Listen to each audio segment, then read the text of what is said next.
Assalamualaikum warahmatullahi wabarakatuh, anak-anakku sekalian. Pada kesempatan kali ini saya akan membicarakan tentang sistem pencernaan makanan. Mari kita mulai berkenaan dengan sistem pencernaan makanan.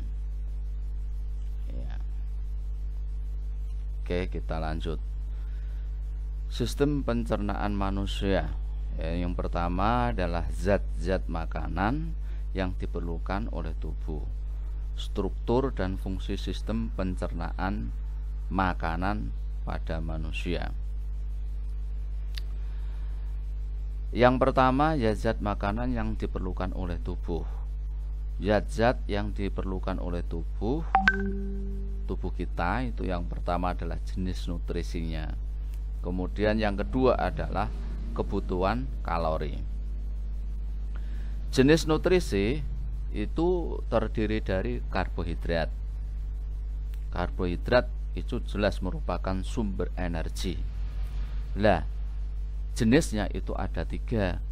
Ada karbohidrat yang bentuk gula, karbohidrat yang dalam bentuk pati atau amilum, dan karbohidrat yang dalam bentuk serat.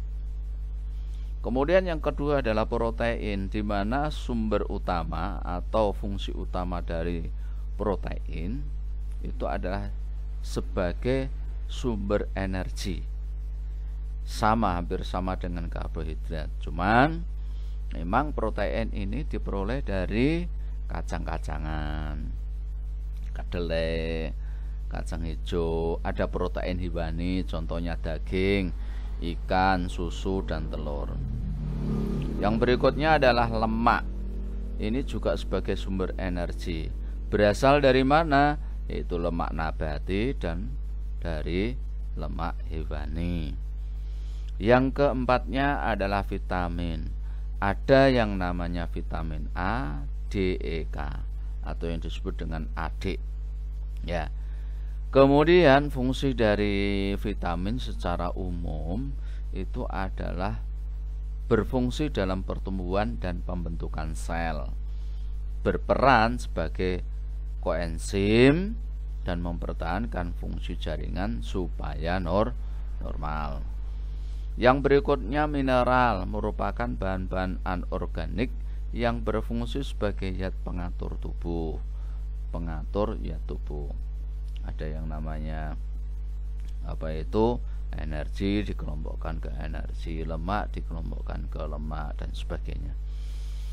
Yang tidak kalah pentingnya di dalam tubuh kita dalam jenis nutrisi adalah air, di mana kita ketahui bersama tubuh kita itu setiap hari membutuhkan air kurang lebih sekitar 2,5 liter ya setiap harinya. Karena air ini digunakan untuk mengganti cairan yang hilang. Dalam bentuk apa cairan yang hilang itu? Ya mungkin dalam bentuk keringat, uap air, dan urin. Kalau kita minum air yang banyak, maka kita juga banyak mengeluarkan urin. Ketika kita banyak berolahraga, banyak bekerja, kita juga banyak mengeluarkan keringat dan sebagainya. Kita lanjut, kemudian tubuh kita ini membutuhkan sebuah kalori.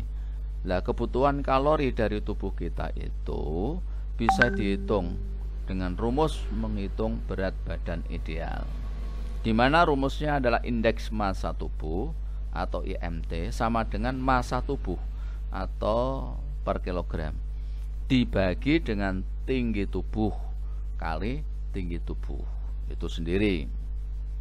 Nah, adapun klasifikasi dari IMT menurut WHO itu seperti ini.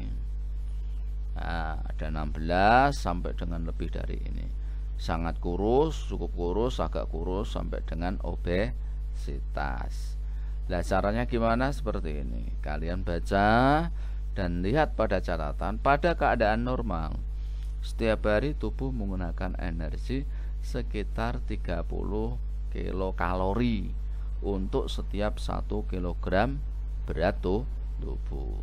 Nah, kalau tubuh kita besar, maka berapa kalori yang harus kita gunakan? Nah, begitu. Oke, next begitu. Struktur dan fungsi sistem pencernaan makanan.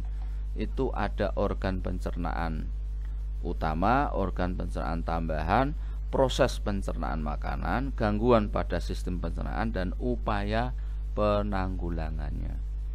Nah, struktur dan fungsi pencernaan, sistem pencernaan makanan ini bisa tergambarkan pada gambar berikut ini. Jadi makanan masuk menuju ke kerongkongan, lambung, usus besar, usus kecil, dan sampai dengan anus dikeluarkan. Ini secara singkat dari gambar yang ada seperti itu. Kita lanjutkan organ pencernaan utama itu, ya. Contohnya ada mulut, kerongkongan, ya, ada lambung dan sebagainya. Di dalam mulut, makanan jelas secara mekanis dan kimiawi. Alat pencernaan yang membantu proses pencernaan di dalam mulut yaitu gigi, lidah, dan kelenjar ludah. Kemudian makanan yang telah dicerna di rongga mulut akan ditelan dan masuk ke kerongkongan. Makanya makanan masuk ke dalam mulut, kemudian menuju kerongkongan. Di dalam lambung terjadi proses pencernaan makanan secara mekanis dan kimiawi. Berarti di lambung ini. Di dalam usus halus makanan secara kimiawi. Usus besar memiliki fungsi utama yaitu mengatur kadar air pada sisa makanan. Kemudian yang terakhir adalah anus, terdiri atas dua lapisan otot yaitu otot polos dan otot lurik. Kedua jenis otot ini bekerja sama mengeluarkan feses atau defekasi. Organ pencernaan tambahan contohnya adalah organ pencernaan tambahan merupakan organ yang tidak dilalui makanan tetapi berperan dalam proses pencernaan. Organ pencernaan tambahan terdiri atas hati dan pankreas. Nah, sel-sel hati menghasilkan getah empedu yang mengandung kolesterol, asam kolik, garam empedu, lesitin, bilirubin, dan elektrolit. Itu. Kemudian getah pankreas di mana mengandung zat seperti apa? Natrium bikarbonat, enzim amilase, enzim tripsin, enzim lipase. Lah fungsinya untuk apa? Kalau amilase merubah amilum menjadi maltosa dan glukosa. Enzim tripsin fungsinya memecah molekul protein menjadi asam amino. Lipase berfungsi memecah lemak menjadi asam lemak dan gliserol. Nah, ini proses pencernaan makanan. Secara mekanis itu melalui proses pemecahan makanan yang berukuran besar menjadi berukuran lebih halus kecil atau halus dengan bantuan gerak alat pencernaan. Kalau kimiawi ya penguraian makanan dari bentuk kompleks ke bentuk yang lebih sederhana dengan bantuan pencernaan. Nah, sekarang gangguan pada sistem pencernaan dan bagaimana upaya penanggulangannya. Yang pertama adalah seperti sakit gigi. Karies gigi terjadi ketika bagian luar gigi atau enamel terkena asam yang diproduksi bakteri, lalu dihasil oleh ludah. Nah, cara pencegahannya yaitu rutin menggosok gigi minimal 2 kali sehari, terutama setelah makan. Yang kedua, penyakit MAH. Ini faktornya adalah iritasi infeksi bakteri, ketidakteraturan dalam pola makan. Maka MAH ini dapat dicegah dengan cara makan teratur. Nah, seperti itu. Kemudian ada yang namanya penyakit hepatitis. Hepatitis disebabkan oleh kebiasaan mengonsumsi minuman beralkohol dan menggunakan obat-obat berdosis tinggi. Hepatitis juga dapat terjadi karena infeksi virus hepatitis. Penyakit ini dapat dicegah dengan pemberian vaksin dan menerapkan pola hidup sehat, misalnya olahraga teratur, istirahat yang cukup, dan tidak mengkonsumsi alkohol. Yang terakhir, gangguan dari sistem pencernaan adalah konstipasi. Konstipasi terjadi karena adanya penyerapan air yang berlebihan pada sisa makanan di usus besar. Akibatnya apa? Feses menjadi kering dan keras sehingga sulit dikeluarkan. Nak cara wong Jawa degelen. Nah, konstipasi dapat dicegah dengan mengkonsumsi banyak makanan berserat seperti sayuran dan buah-buahan, terutama seperti pepaya. Ada yang namanya pisang.